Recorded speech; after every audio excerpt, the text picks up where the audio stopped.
Baik, Assalamualaikum Bapak, Ibu semua. Saya akan mempresentasikan analisis perbandingan usaha kecil mandiri dan waralaba franchise di kota Banjarmasin.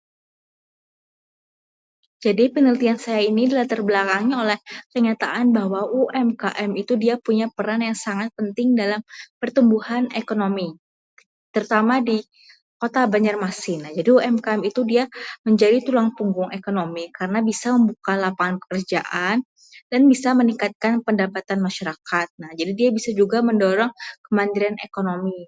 Kemudian untuk bisnis waralaba atau franchise itu dia juga berkembang pesat, terutama di sektor kuliner dan retail. Nah, jadi waralaba ini juga dia memberikan peluang bagi masyarakat itu supaya bisa menjadi wirausaha dengan sistem yang sudah teruji. Nah, karena kan sudah mempunyai standar yang jelas dengan menggunakan merek lain itu. Jadi karena itulah saya berupaya untuk membandingkan antara usaha kecil mandiri dan franchise atau waralaba. Kemudian metodologi yang saya gunakan di sini adalah dengan menggunakan deskriptif kualitatif. Nah, jenis data yang digunakan di sini adalah sekunder. Nah, jadi dia menggunakan data-data yang diperoleh dari berbagai sumber nih, seperti laporan penelitian, publikasi ilmiah, atau jurnal yang didapatkan melalui internet. Untuk kasus penelitiannya di sini ditemukan bahwa usaha kecil itu dia di Kota Banjarmasin itu dia punya karakteristik yang fleksibel. Nah, jadi dia mampu beradaptasi dengan cepat dengan kebutuhan pasar lokal. Nah, pelaku UMKM ini dia juga bisa nih mengembangkan ide-idenya atau kreativitasnya dengan keunikan produk yang dekat dengan budaya kita ya di Banjarmasin. Misalnya nih ada sektor kuliner seperti soto Banjar. Nah, itu bisa dikembangkan atau makanan khas daerah lainnya. Kemudian juga dia mempunyai kelebihan seperti kita dia mampu mengembangkan inovasi dan hubungan sosial yang kuat antara penjual dan pembeli.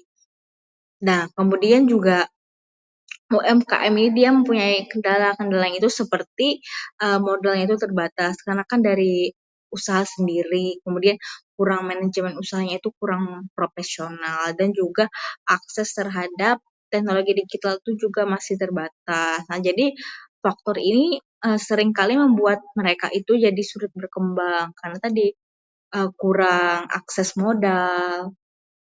Nah, lain halnya dengan waralaba atau franchise. Nah, dia itu kan mempunyai sistem bisnis yang lebih struktur dan stabil. Nah, jadi kan dia karena franchise mempunyai mendapatkannya itu dari merek lain. Nah, jadi dia mendapatkan dukungan penuh dari pihak franchisor atau yang mempunyai mereknya itu. Mulai dari kayak pelatihan, penyediaan bahan baku, strategi pemasaran juga kan dia udah diajarkan. Nah, jadi banyak waralaba tuh yang berkembang pesat. Contohnya itu seperti yang mudah ditemukan ya kayak roti chicken. Nah, jadi sistem waralaba ini dia nilai cocok untuk pengusaha muda atau pengusaha pemula karena dia tidak harus membangun dari awal. Tapi di sisi lain ada nih kekurangannya yaitu tentu saja kayak biaya lisensinya itu cukup tinggi dan dia itu kurang berinovasi. Nah, jadi harus mengikuti aturan dan standar yang ditetapkan oleh si pemilik mereknya tadi. Jadi dia sulit mengembangkan kreativitas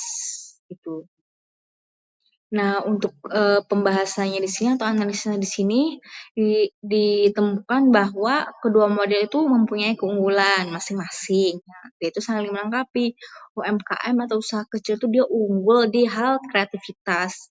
Dia juga dekat dengan konsumen dan juga bisa menyesuaikan dengan pasar lokal. Nah, sedangkan si waralaba ini dia lebih unggul.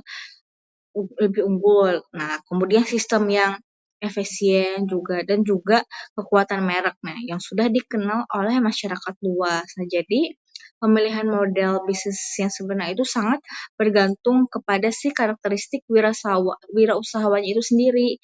Nah, jadi untuk mereka yang punya jiwa inovatif tuh bisa tuh menggunakan UMKM. Tetapi bagi mereka itu yang ingin menjalankan bisnis dengan resikonya tuh lebih rendah, dan sistem yang sudah terbukti bisa menggunakan waralaba. Nah, sebagai kesimpulannya ini ditemukan bahwa baik usaha kecil atau mandiri itu dia sama-sama mempunyai peran penting dalam menggerakkan perekonomian di Kota Banjarmasin. Nah, UMKM ini dia bisa memberikan warna seperti mendorong kreativitas UMKM. Sedangkan waralaba ini dia berkontribusi dalam menciptakan lapangan pekerjaan dan juga mendorong profesionalisme dalam berbisnis. UMKM juga bisa membuka lapangan pekerjaan. Dengan demikian, kolaborasi keduanya itu bisa menjadi strategi yang ideal untuk memperkuat kewirausahaan di Kota Banjarmasin. Mungkin sekian presentasi dari saya. Saya ucapkan terima kasih atas perhatiannya. Wassalamualaikum warahmatullahi wabarakatuh.